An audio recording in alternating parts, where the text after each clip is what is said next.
Madame, Monsieur, bonjour et merci de prendre ce rendez-vous de l'actualité. Le Bénin reçoit près de 150 000 doses de vaccins AstraZeneca contre la COVID-19. C'était dans la soirée de ce mercredi à l'aéroport Cardinal Bernardin Gonti. Formation des officiers de police judiciaire sur les infractions en période électorale. C'est une initiative du ministère de la Justice. Et puis cela fait 10 ans jour pour jour que le Japon a été frappé par le plus violent séisme, un tremblement de terre qui a déclenché un tsunami meurtrier suivi de l'accident nucléaire à la centrale de Fukushima.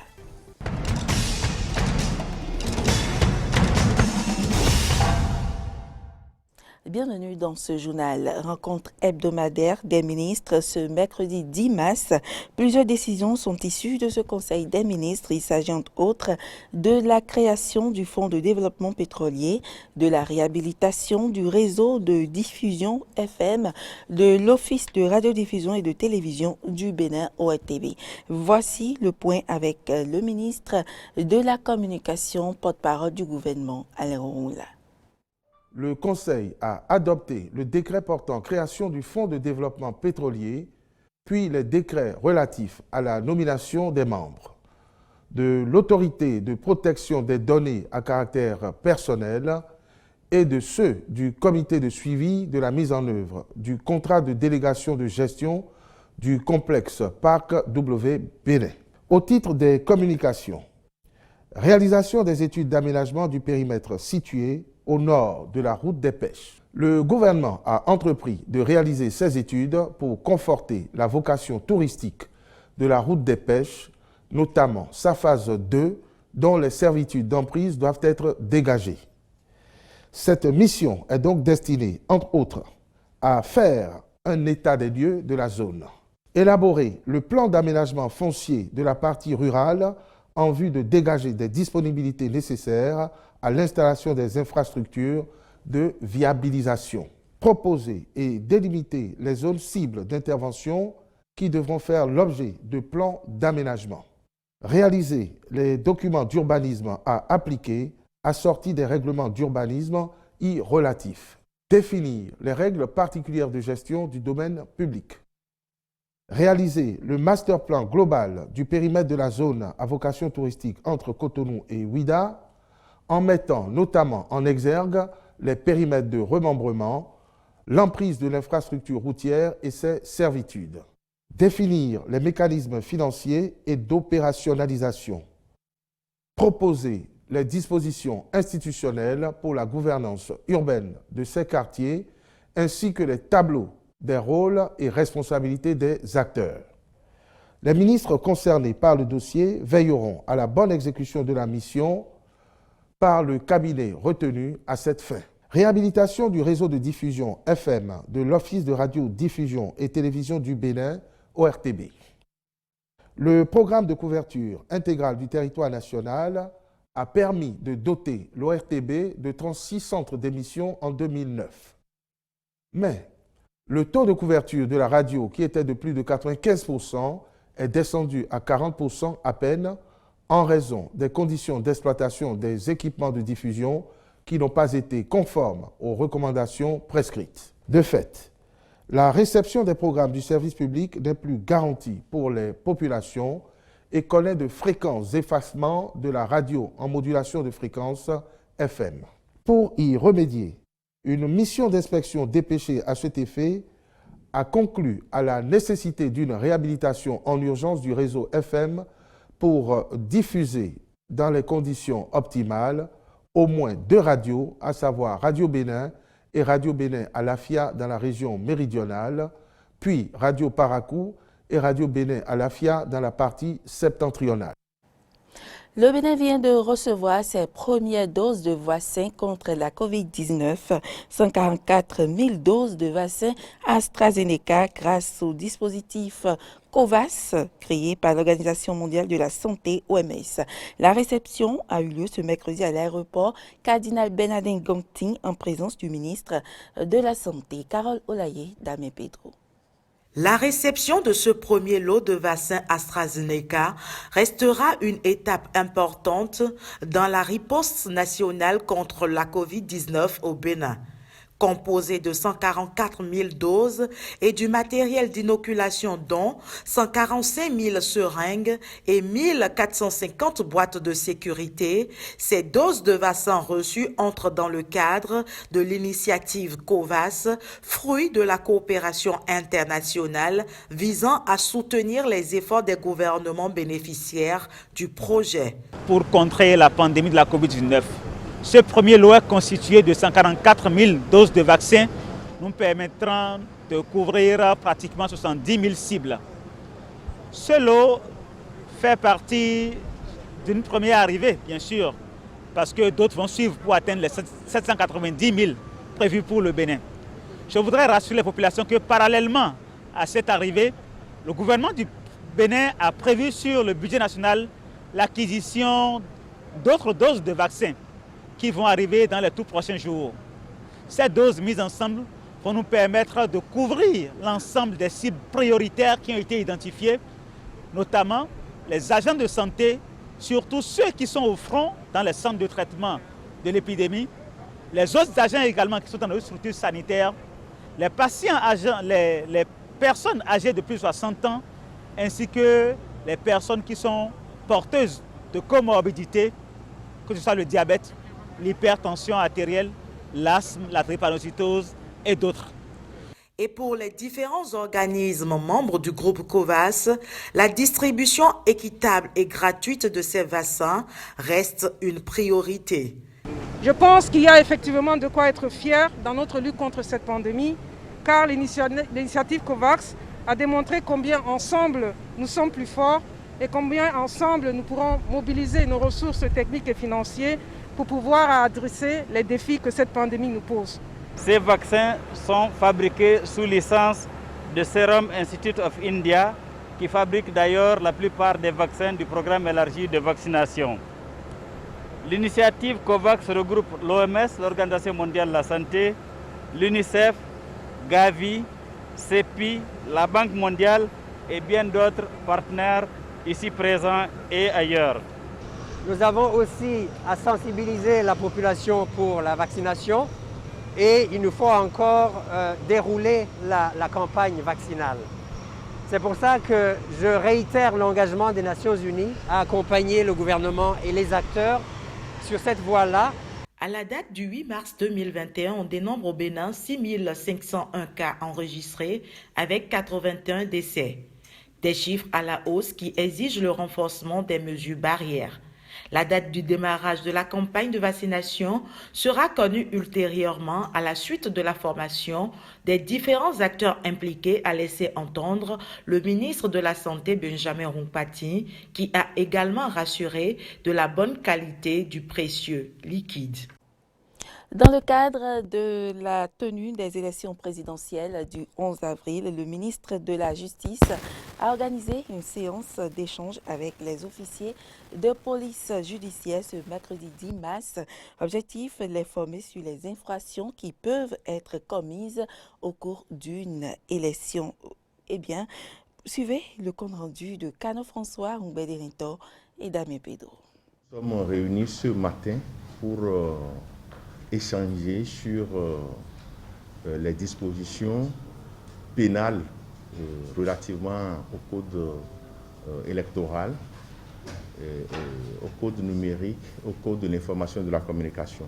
Ainsi se présente l'objectif de cette formation à laquelle les officiers de police judiciaire ont été conviés ce mercredi 10 mars 2021 au Centre de documentation et d'information juridique de la Cour d'appel de Cotonou. Initié par le ministère de la Justice en cette période électorale, ces assises sont une occasion d'information et d'échange entre les membres du ministère public et les OPJ. Après la communication de Pierre Riffon, procureur général de la Cour d'appel de Cotonou, sur le thème le droit pénal des élections et les réseaux de communication électronique, Les participants ont eu droit à un résumé succinct sur les tests qui doivent être utilisés en cette période électorale par Gilbert Ogbono, directeur de cabinet adjoint du ministère. Le code pénal, le code du numérique, le code de l'information. Et nous, parquetiers, nous devons avoir à l'œil la lettre circulaire du garde des Sceaux portant politique pénale du gouvernement. Il a également rappelé les deux grandes stations qui ont fait objet du développement du communicateur.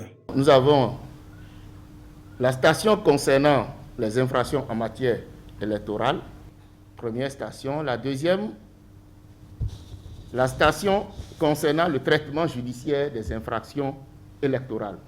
En ce qui concerne la première station, il a parcouru deux branches. La branche concernant les atteintes courantes et celle concernant des faits commis au moyen de TIC.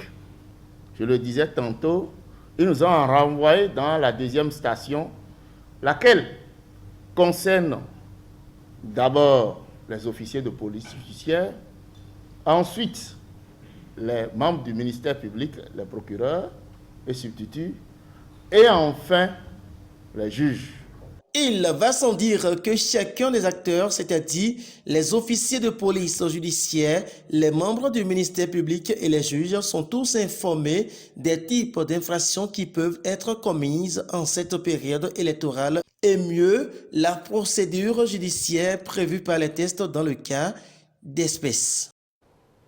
Gilbert Ogbono, directeur adjoint de cabinet du ministère de la Justice, a également éclairé l'assistance sur le sort réservé à un journaliste qui commet une infraction en période électorale. On l'écoute. Quand il s'agit d'infractions commises par les journalistes, par les TIC, lorsque le journaliste utilise le numérique, il a dit tout à l'heure, 558, oui. L'article 558 du Code du numérique nous renvoie à votre loi, le Code de l'information.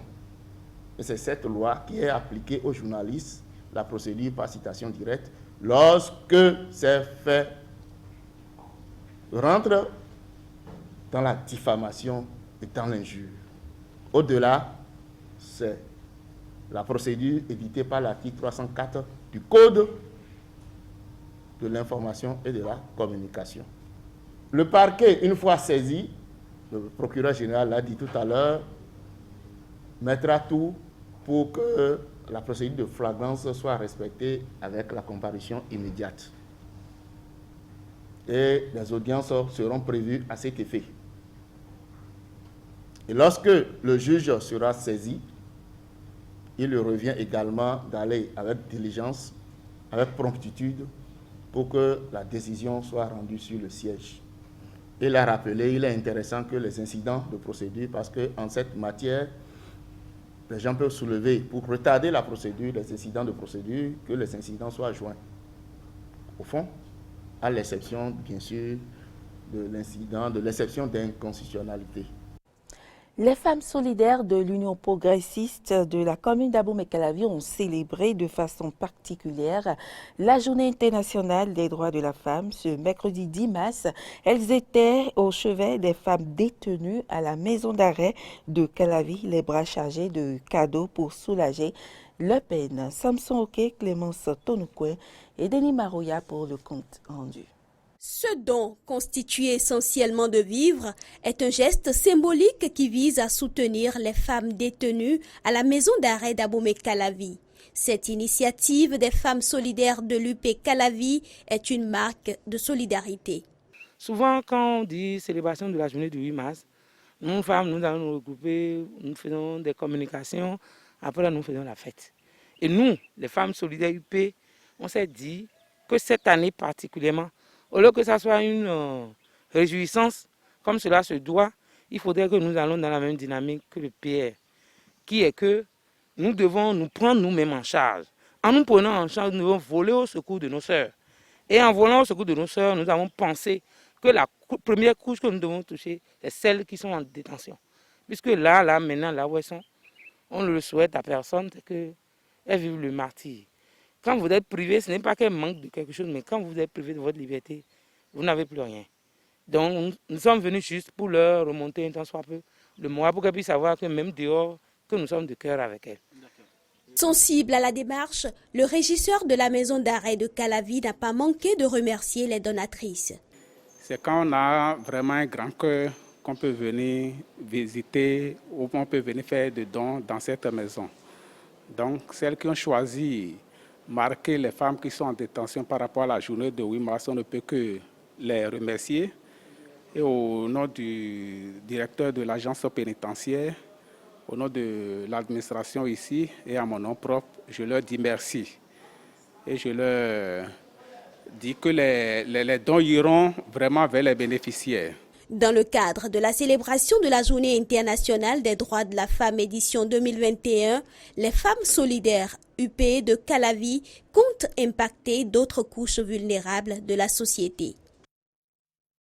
Et hors du continent, cela fait 10 ans jour pour jour que le Japon a été frappé par le plus violent séisme, un tremblement de terre qui a déclenché un tsunami meurtrier suivi de l'accident nucléaire à la centrale de Fukushima. Une minute de silence a été observée dans tout le Japon en mémoire de cette triple catastrophe. Un séisme sous-marin de magnitude 9, puis une vague de 23 mètres de haut qui s'écrase sur la côte nord-est du Japon, emportant tout sur son passage. Le bilan humain est lourd, près de 20 000 morts et 2500 disparus. Les villes sont dévastées, 165 000 habitants sont déplacés. Au tsunami succède un accident nucléaire qui donnera son nom à l'événement, la catastrophe de Fukushima. À 12 km de la ville, une centrale nucléaire est inondée par la vague, provoquant une fusion partielle des... Toutes nos excuses pour la fin de cet élément. Et puis le thème pandémie a été employé il y a un an par l'Organisation mondiale de la santé au sujet de la COVID-19.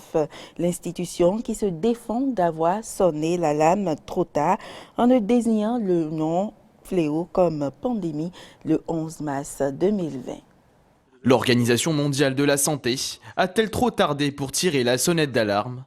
Le 11 mars 2020, l'OMS qualifiait pour la première fois la situation sanitaire de pandémie. Un an plus tard, des critiques émergent sur le temps mis par l'institution pour alerter le monde au début de la crise sanitaire.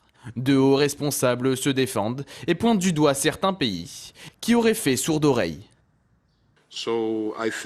Donc je pense que nous devons nous demander si nous devons peut-être crier plus fort, mais peut-être que certains ont besoin d'un appareil auditif.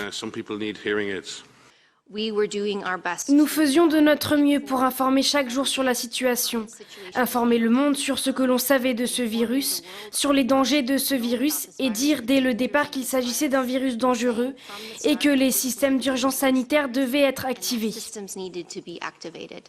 Les premiers cas de Covid-19 ont été recensés en décembre 2019 à Wuhan, en Chine. Pour autant, le 23 janvier 2020, l'OMS ne recommandait, je cite, « aucune mesure sanitaire particulière concernant les voyageurs ». Une semaine plus tard, l'institution décrète l'alerte mondiale. La propagation du virus s'accélère et l'institution qualifie la situation de pandémie près d'un mois et demi plus tard, le 11 mars 2020. WHO has been assessing this outbreak. L'OMS a évalué cette pandémie 24 heures sur 24 et nous sommes profondément préoccupés à la fois par les niveaux alarmants de propagation et de gravité ainsi que par les niveaux alarmants d'inaction. Nous avons estimé que la crise du Covid-19 peut être caractérisée comme une pandémie.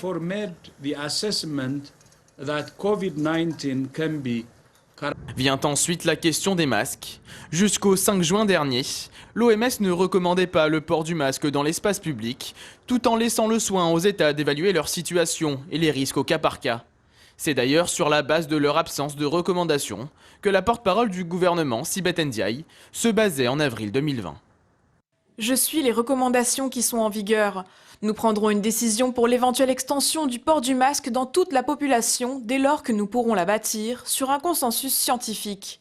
Il n'y a pas aujourd'hui de consensus scientifique en la matière. Cette crise sanitaire a également été l'objet de tensions entre les États-Unis et l'Organisation mondiale de la santé. En juillet dernier, Donald Trump claquait la porte de l'institution, lui reprochant d'avoir minimisé l'ampleur de la pandémie. Dès son élection, Joe Biden est quant à lui revenu sur cette décision. Un choix apprécié du côté de l'Organisation mondiale de la santé. Nous nous félicitons de l'engagement du président Biden à ne pas se contenter seulement de réintégrer la famille de l'OMS, mais aussi à travailler de manière constructive avec l'OMS, ses États membres et le système multilatéral pour mettre fin à la pandémie et relever les nombreux défis sanitaires auxquels nous sommes confrontés dans le monde. Avec l'ampleur de cette crise sanitaire, l'OMS pourrait commencer à se réformer dans les mois à venir. En janvier, un groupe d'experts indépendants appelait à apporter des changements au sein de l'institution. Mesdames, Messieurs, ce sera tout pour ce journal. Merci pour l'attention et à demain.